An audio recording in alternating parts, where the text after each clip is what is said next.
moving on, our last presenter for this session is gonna be Lars Reger, and Lars is the Executive Vice President and the Chief Technical Officer for NXP Semiconductor.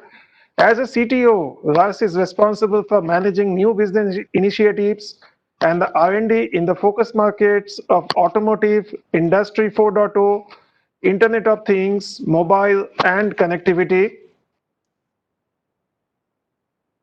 and infrastructure. Before joining NXP, Lars gained a deep insight into the microelectronics industry and with a focus on the automotive sector. He began his career with Siemens Semiconductor as a product engineer in the year 1997. His past roles at Infineon include head of the process, where the product engineering department's project manager for the mobile system chips and the director of the IP management. So prior to joining NXP as a CTO of Automotive Division in 2008, he was responsible for the business development and the product management within the connectivity business unit at Continental. In December 2018, Lars was appointed as NXP CTO, and since then, he has been responsible for the overall technology portfolio of NXP. Since April 2019, he has been a board of member of committee for the digital economy, telecommunications, media in the German Industry Association.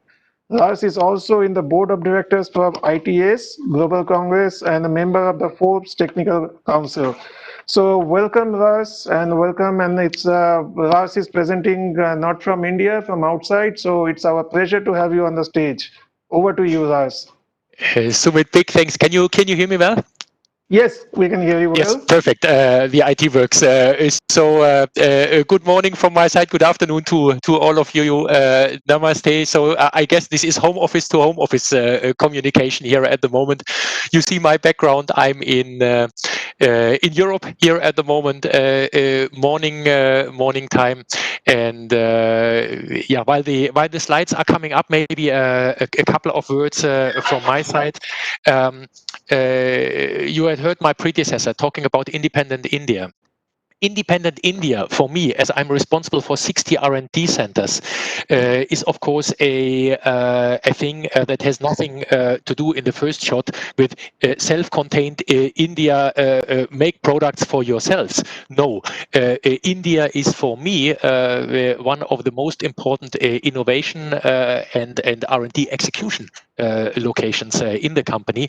NXP has about 30,000 employees. We are 10 billion of size, and India is one of our strongest R&D populations, and also one of our, for sure, strongest innovation hubs. So what I see changing over time is that we are not looking at India, and that had been the case 15, 20 years ago, in my words, as an extended workbench.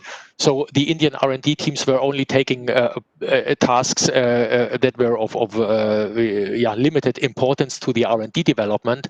And this has completely converted into India is taking the lead in product development, in testing, in V&V. In NXP, never one site or one location has the full ownership for a complete product cradle to grave. So it's always a teamwork, and it's always like on the soccer field, different people on different locations. But the importance of our Indian activities has grown exponentially over the last 5 years, and that's of course one of my big engines that's providing a lot of tailwind for me as a CTO in the company, right? Innovation-wise and execution. So with that, I would like to show you what NXP is doing, how we are behaving in our market, why we think we have a bright future ahead of us, and also how we talk, of course, to the analysts and then give the justification. And maybe we start with a little video, and then I'll proceed. It's one small step for man, one giant leap for mankind. Every bold step forward faces barriers. And with each hard-earned advancement, we come to expect more from life. Because innovations grow our world. They change how we live and what we can make possible. Life is now lived always on and on demand. where wants big and small are fulfilled with just a tap or an ask. So then, what's now possible?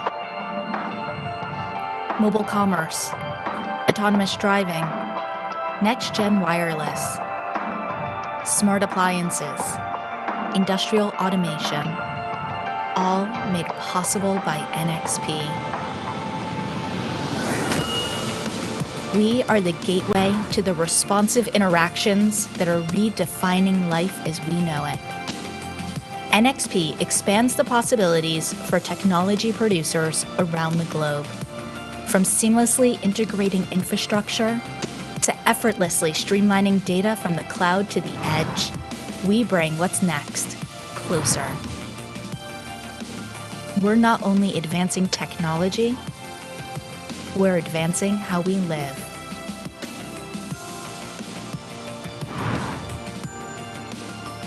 This is NXP.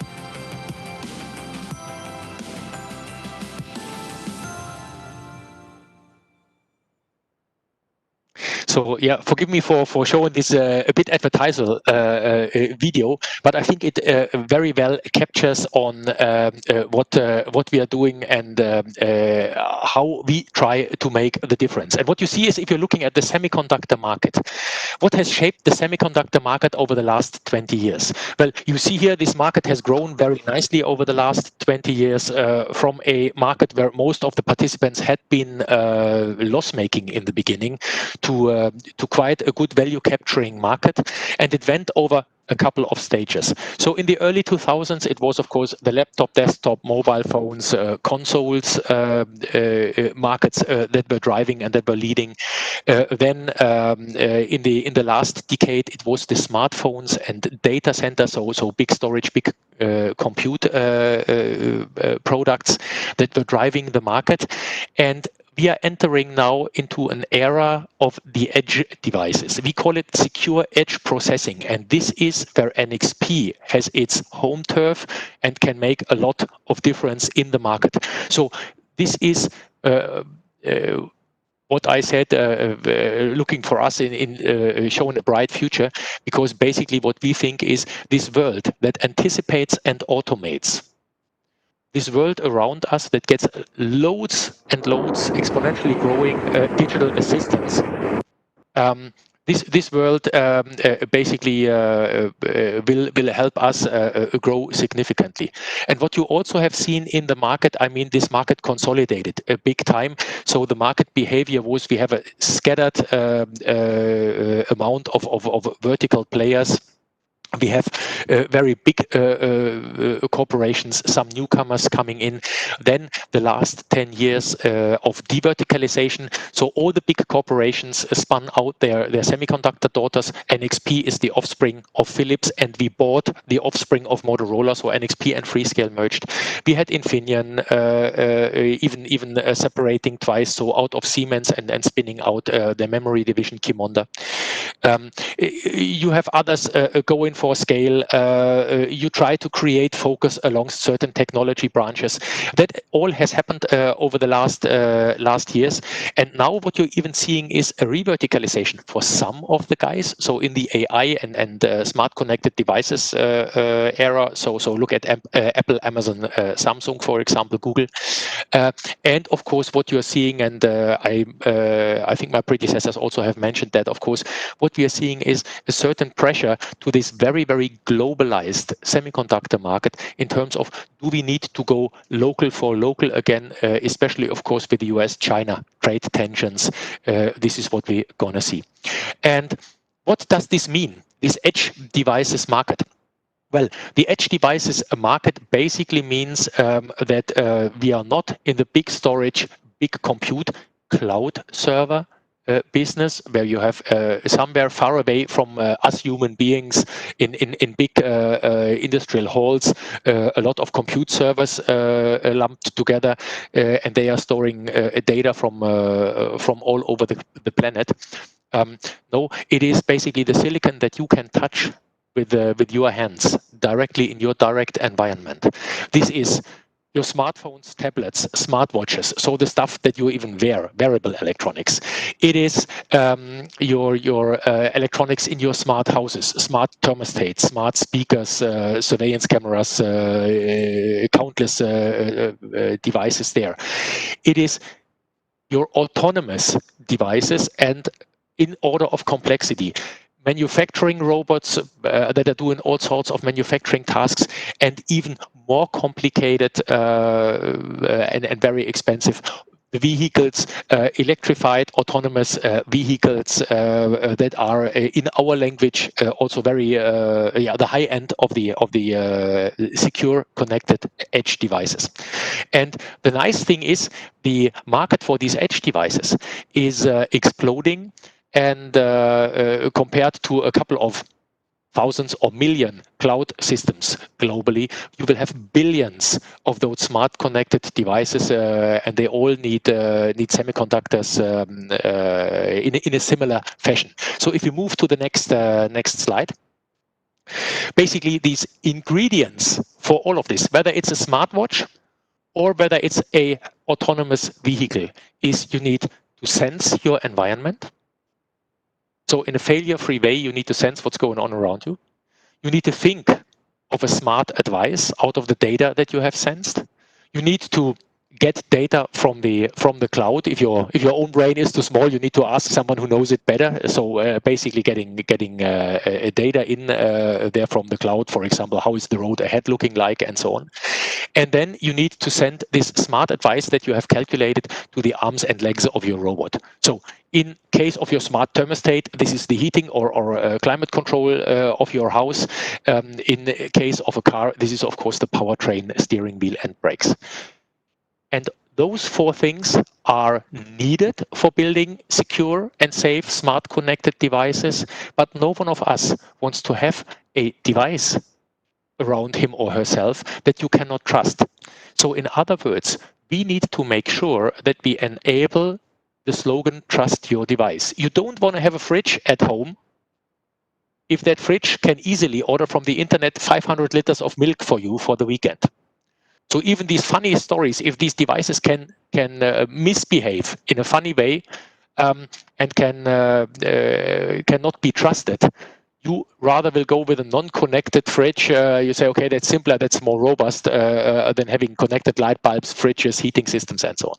So hacking security is one key technical ingredient, and functional safety, making sure that these devices never operate in a wrong way.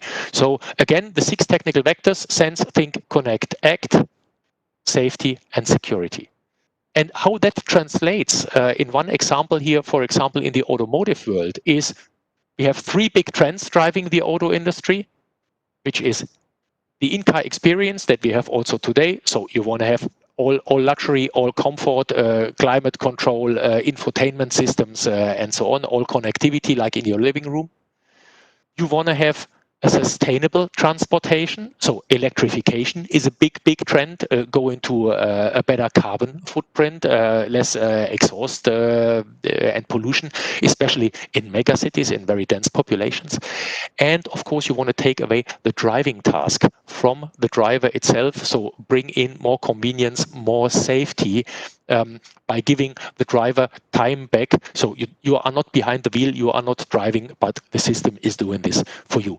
And how this works in this prior skeleton of sense, think, connect, act, safety, and security, I'm going to show you on the next slide.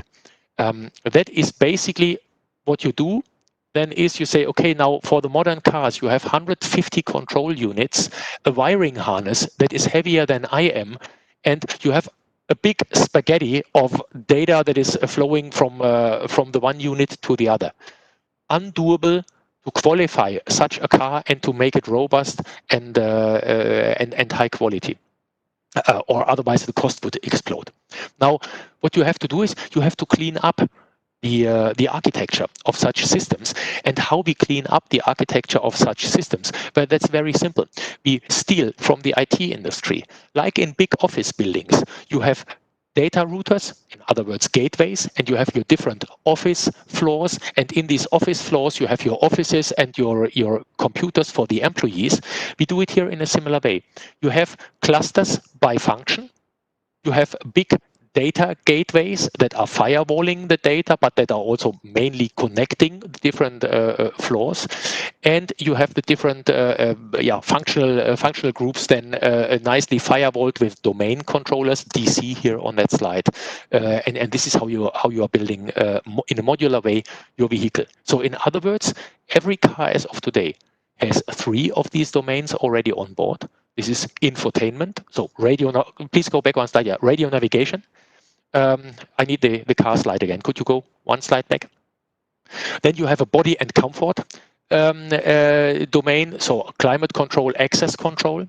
And you will have your powertrain and vehicle dynamics, which is basically electronics and it is so electronic power steering, for example, it is your powertrain, electric-driven, combustion engine-driven.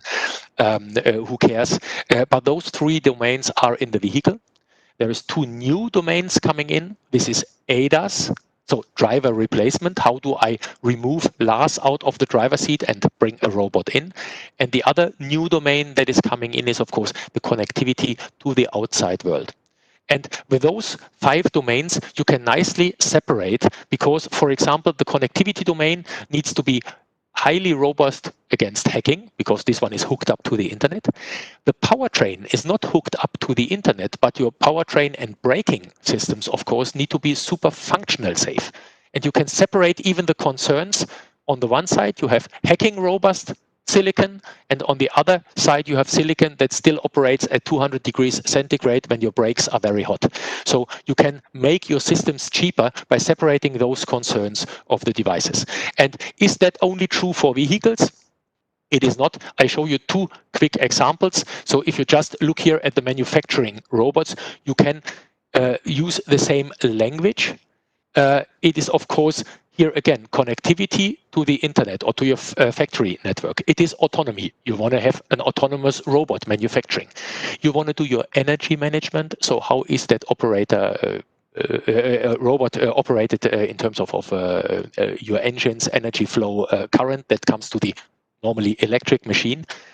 And of course, you have your environmental management, what we call in the car, the body electronics. So HVAC, climate control, access control, light. Of course, you have in your factory as well.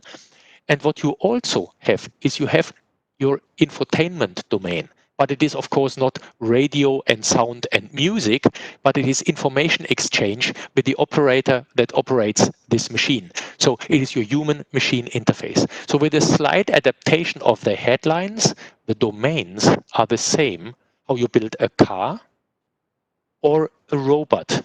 And now if you move just one step ahead, you see a cleaning robot.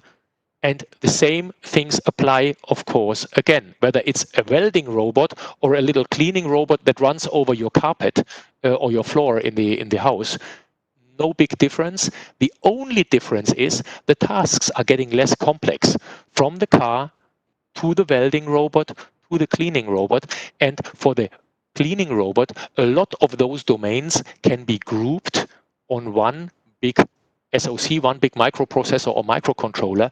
Why? Because also the functional safety requirements, the impact levels are much lower, of course, if a cleaning robot crashes into a wall or into your piano and bumps in and drives on, 0 damage done. If your car would do the same thing, you have, of course, a huge issue. So the functional safety and cryptology levels are increasing from cleaning robot to vehicle. The architecture stays the same. And that is, of course, a fantastic thing, how we can use these concepts to address our 26,000 customers. Because otherwise that would not be possible. We have to use the similarity of such architectures and concepts. Otherwise, our 30,000 employees would need to customize for 26,000 customers. Mission impossible. If you just move further, one step, I'd like to give you a couple of examples how we gonna do this now in real life, how we talk with system solutions. And what we do since a couple of years is we really develop system solutions ourselves. We have this huge and broad portfolio. NXP is maybe the only semiconductor company that could build out of own silicon a complete connected, electric-driven, autonomous vehicle. And I'm not saying we have in all areas the best silicon, but we have a complete portfolio.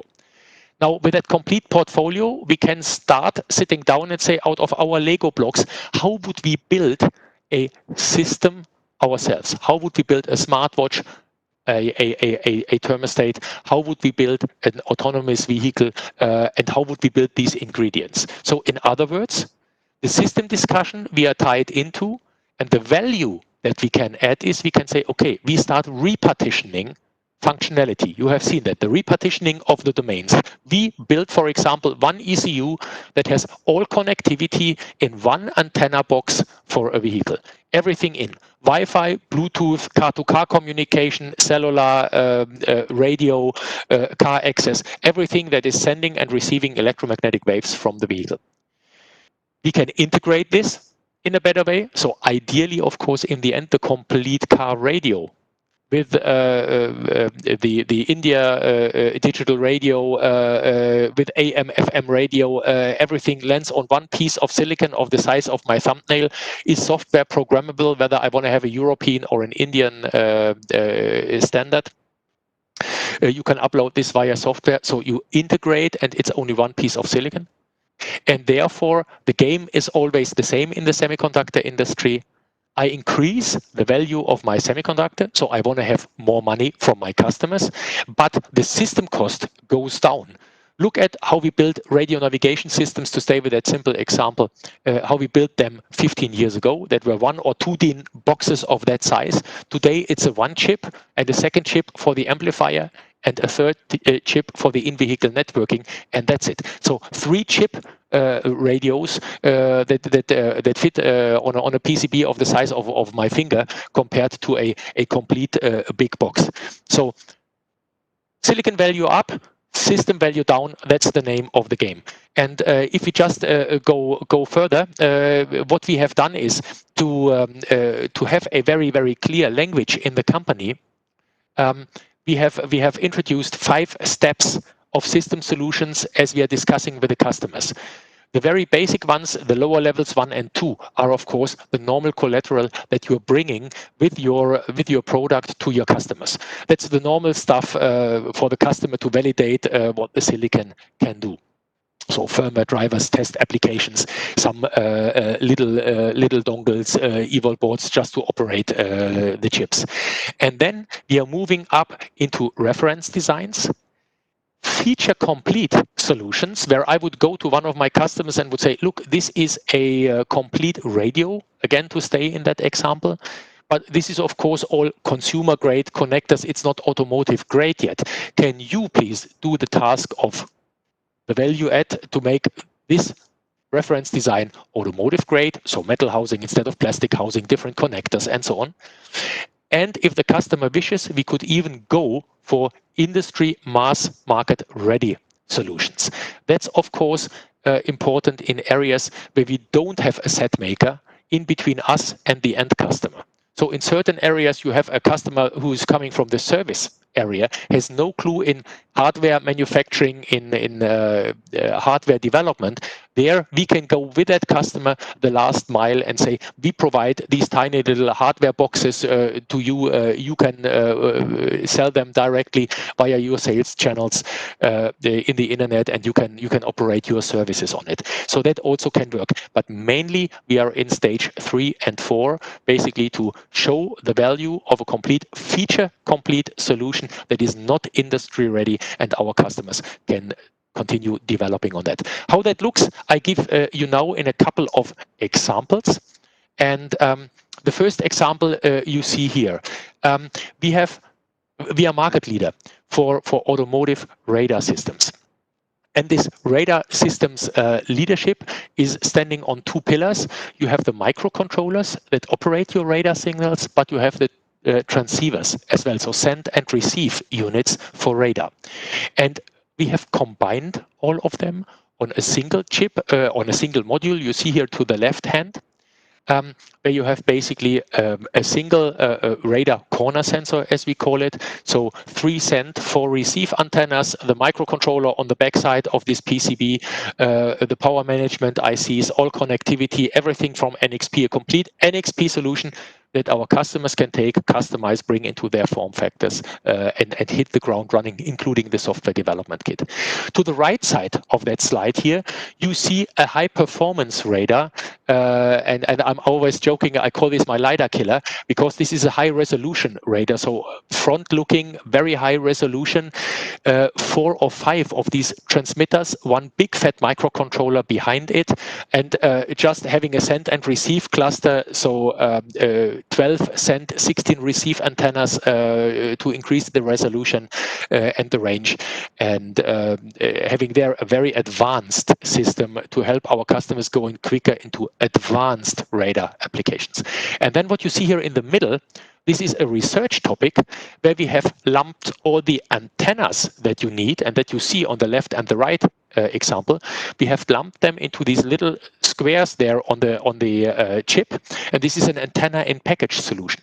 So everyone who can build PCBs and populate ICs on top suddenly can start building radar systems. And they don't have the resolution like a high-end radar system, but they operate up to 50 meters. And they are the size of my thumbnail. So they work very nicely in small geometries, for example, at the sides of your car as side impact detectors or for autonomous parking and so on. So everything included, the customers don't even need to care for the antennas.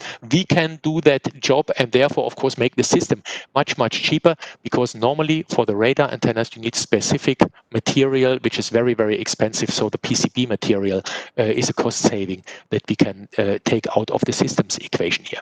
So this is what we are doing on radar. If we just move to the next example, the same is happening for our in-car displays. So what you normally have is you have in a high-end car a head-up display, you have a center stack with your navigation, you have an instrument cluster with your speed instruments, you have rear seat entertainment for your kids. So you have a huge real estate of different displays that you want to operate.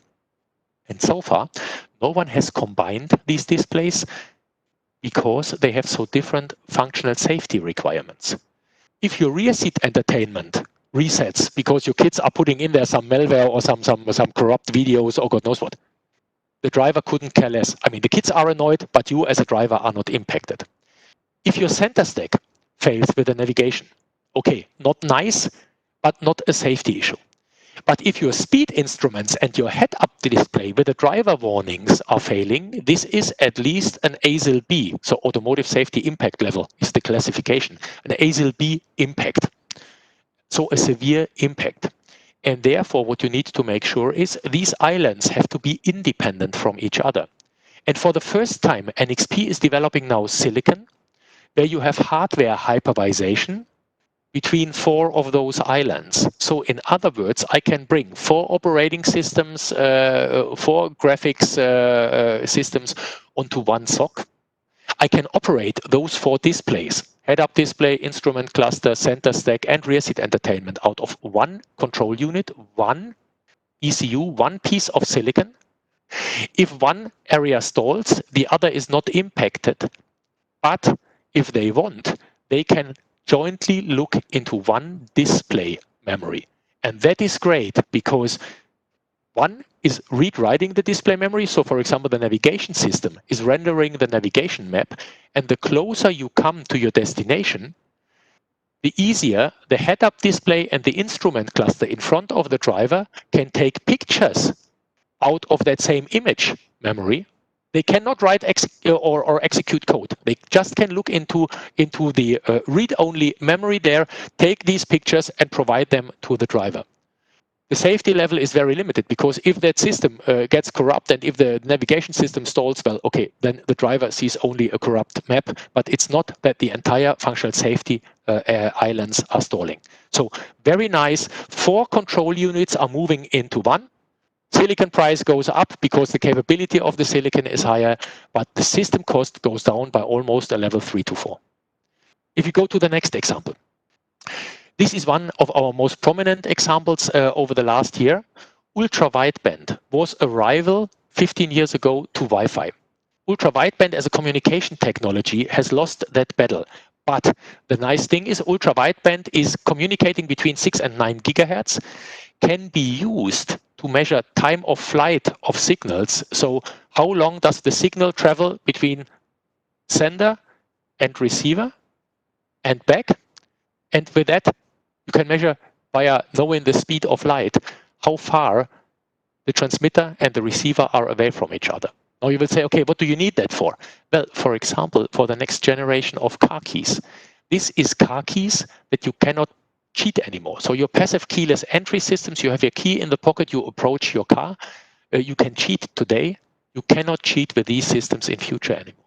And what you are seeing now is Samsung has just announced in their Galaxy Note, in the new one, that ultra-wideband is in.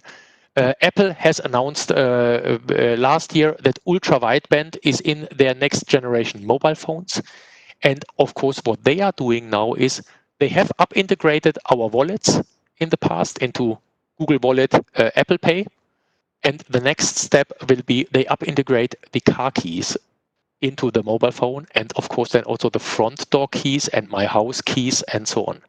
Ultra-wideband is a standardized solution, and suddenly this standard can be used for everyone who develops a door lock, an access system, a positioning system, to up integrate this functionality into portable electronics, for example, into smartwatches and mobile phones.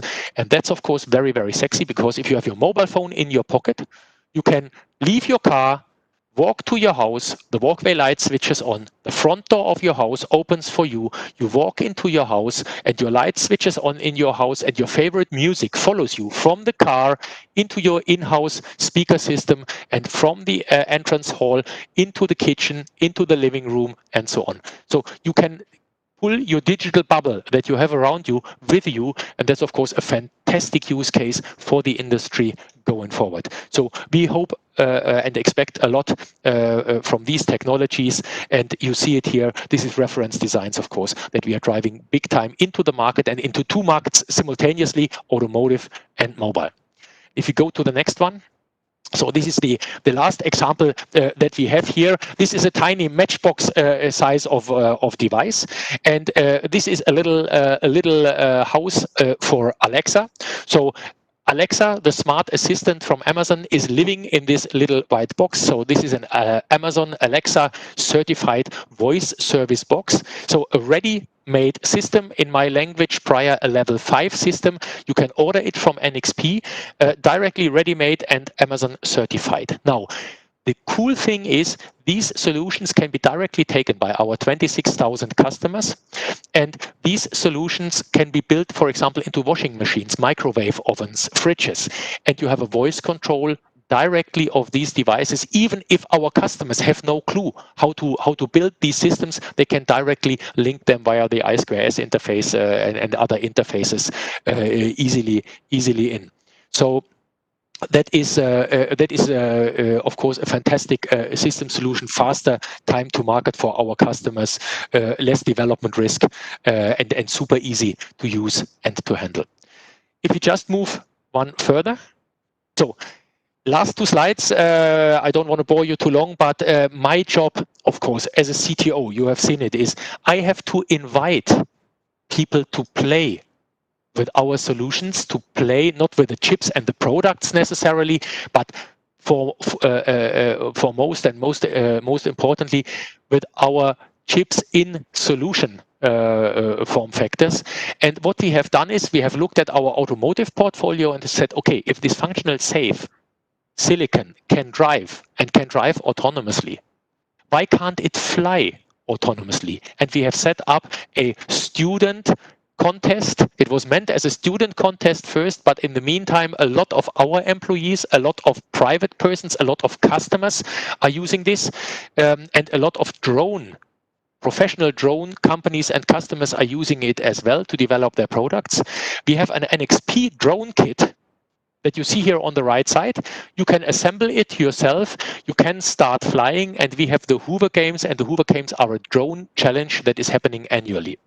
So last year we had built rescue drones, and the students were flying in rescue context, so spotting people in the water or spotting wildfires and helping the firefighters and the rescue search and rescue teams.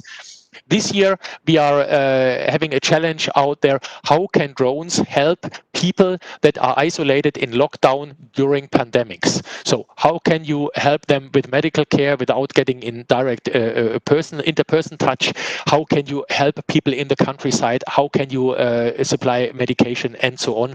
So the drones have a lot of use cases. They are tech for good, fostering a lot of industry collaboration, and the turnout of that is that the professional drone software companies are switching now big time to our silicon and say, okay, the functional safety silicon from NXP in those areas is largely appreciated and will be used, and we recommend it to be used in commercial drones and then of course in the high-end consumer drones as well. So very nice from that aspect, and this is what NXP is doing globally.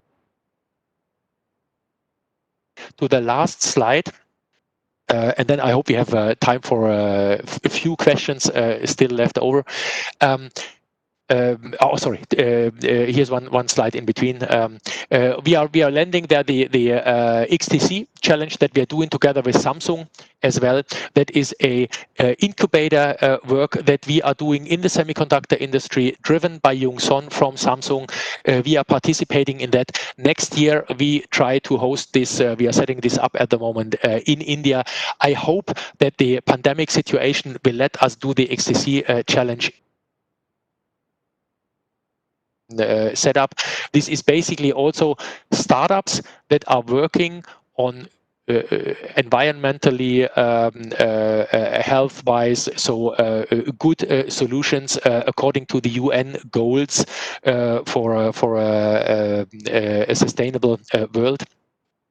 There we are scouting startups, we are rewarding startups, and this is what we're going to do next year also in India. And Sanjay will help, Sanjay Gupta from our team will help drive this and will set this up. So this is a fantastic activity. We have done it this year in the Americas. Next year we will do it in India as well. And with that, so Hoover Games and this one here, we are set for these startup helps and student helps. If we move one slide further. So this was the slide that I introduced already a minute ago. So the task for me is to invite an ecosystem to play with NXP, to pull us into other ecosystems. And of course, what that means for you in India, I mean, this is a lot of opportunities and interfaces with and into NXP. So of course, one thing is we are very hungry for employees, interns, and consultants. So basically, what we want, of course, is we want to have the best from you and of you, and we want to have the best innovators and the most passionate employees to help us have a stronger ecosystem play for society, for these smart connected devices. Why? Because in the end, of course, we all as a company going to benefit from all of that, and it's fun to co-innovate. The Indian my Indian team, our Indian organization in total, is very active in collaborating with universities, but is hungry for more. So the co-innovation aspect is very, very important, and the Indian universities are of an excellent quality. So what we try to do is globally, US, Europe, Asia, we try to have our centers of gravity very closely linked to the universities and research topics, needle-moving stuff for our next generation products and the generation thereafter. Partnership is a key topic. So it is very, very clear inside NXP, and I'm very happy about that, not only since yesterday, but we are driving this since 10, 15 years already. That was a very early move to say, it does not make sense if the company only is great, and if we have the best stuff in-house, we are only as good as our partners left and right around us. In these global markets, in these global supply chains, no chance to achieve anything anymore standalone, neither as a site for a product development, nor for a systems development, nor for a go-to-market, and so on. So partnering with customers and suppliers is, of course, a key point. I touched upon the startup partnering and the XTC activities just on the slide before, and the hackathons and drone activities as well. So with that, all I can say is, like my predecessor in the speech, you see there is a lot of optimism. There is also a lot of realism. What can we achieve? So let's be careful that we don't overhype all smart technology, and that we create the understanding that from next year onwards cars are more intelligent and more emotional than we ourselves. That will not happen that fast. But in a realistic way, we will drive with these technologies pretty quickly into a world that anticipates and automates. And I hope that at least the best of you join me and play with NXP solutions and help me innovate faster, and punch me on the nose and tell me where our stuff is not working in the way that I'm how I'm dreaming of it. But I'm counting on India as a very, very strong sparrings partner. I have my India team that is in a very optimistic and realistic way pushing me forward. And yeah, I really appreciate that, and big thanks for the opportunity for letting me talk here. And yeah, I hope Sumit, we still have a bit of time for a Q&A. Yeah, thanks, Lars. Yes, and thanks for bringing out a new dimension. It's a new age experience, I would say, which will we have, all can start dreaming towards a new world. So please give me a big round of applause to Lars for this fantastic presentation. Yeah, we do have some time for Q&A. The first question is already here, and the question is on the communication technology side. So, Raj, do you see that for connected world kind of era, you need to be solely dependent on 5G, or the technologies can work in the 4G side also? Oh, that's a nice one. I mean, we have seen a very, very clear proof that for a lot of our activities at the moment, so everyone in home office operate a complete company. Let me look at NXP. Having 90% of our development forces in home office, 5G is not needed. You need good data connection, like I'm using here at the moment, like most of you are using, but 5G is not needed. So the killer app for 5G, I'm not even seeing in what we are doing as of today. We are using a lot of our landlines, glass fiber lines in the houses, okay. But for autonomous driving and those things, for example, 5G is not needed. So 5G will be a convenience factor or higher bandwidth and having better devices in the long run. But the answer is very clearly, I think in a lot of cases, in most of the cases that we are seeing as of today, 2G, 3G, 4G is doing the job, Wi-Fi is doing the job, and our narrowband solutions are doing the job. How we switch between them, how we make this seamless for the end user. I mean, look at your mobile phone, whether you're connected via Wi-Fi or 4G, you don't even realize, right? I mean, this is what the software in our systems will do for us. And I would definitely try to demystify the slogan, it has to be all 5G before we can do the next steps. That's definitely not the case. It has to be a good and stable data line that I need. Because if I would be kicked out of my network here every 5 minutes, then of course I could not do what I'm doing with you at the moment. Then I could not work on a global scale. But whether I have to switch off my camera and we are having only a voice connection, I mean, if that is the biggest threat that I have, I will not be disrupted in my work and in my keynote here. Yeah. Okay, thanks, Vas. The second question is that in the new age, every devices are connected to each other, and there are so many new use cases you also discussed about. What about the role of the standard bodies Do you see that the new standardization required or the existing standards are good enough? Well, standardization is a fantastic thing. Because of course it tries to make everyone speak the same language, and therefore it opens up markets. The issue of standardization, and this is, I guess, where the question is coming from, is standardizations can be super, super slow. And if you set up standard bodies in a way that everyone can veto everything, it never gets going.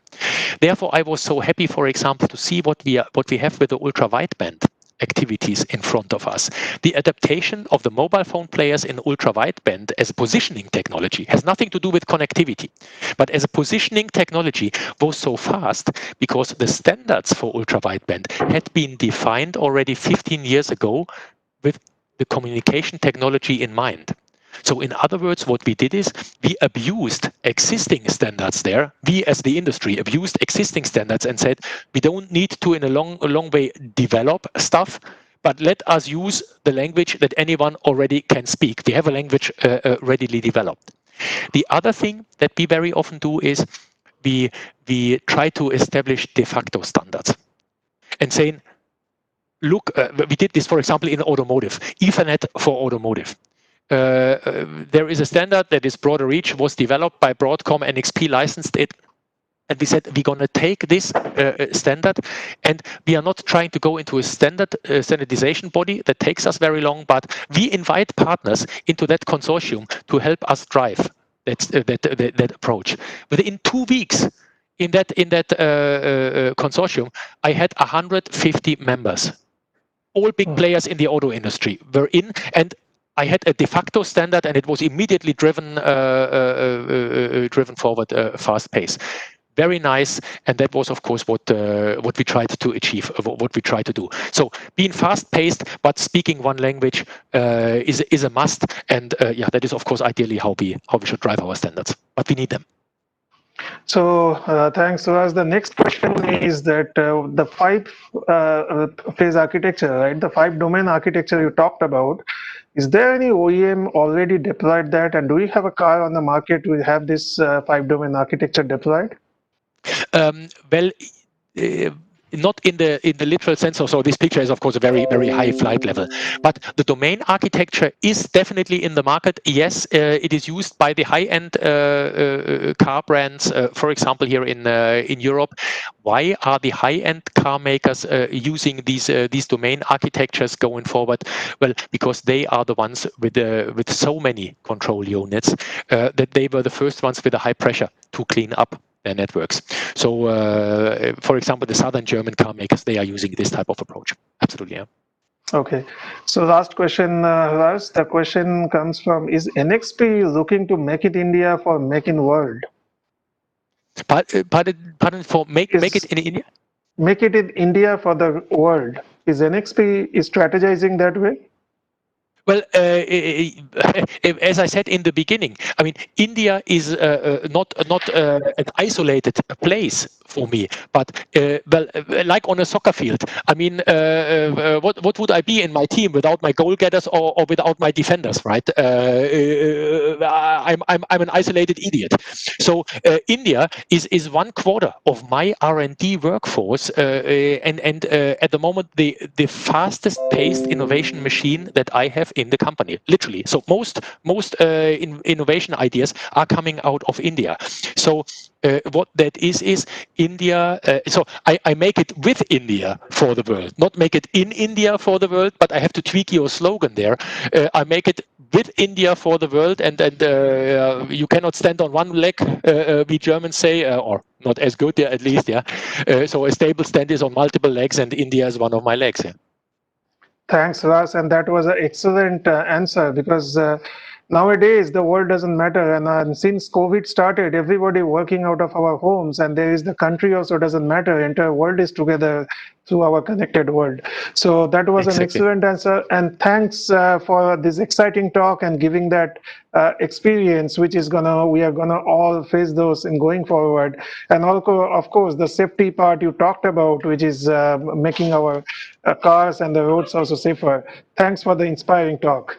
big thanks. Namaste. Thanks for listening in. And yeah, I hope that we all jointly are over the COVID lockdowns again, so that I have my chance to travel to India. So my last business trip before the lockdown was India. And I hope to see my guys again soon. And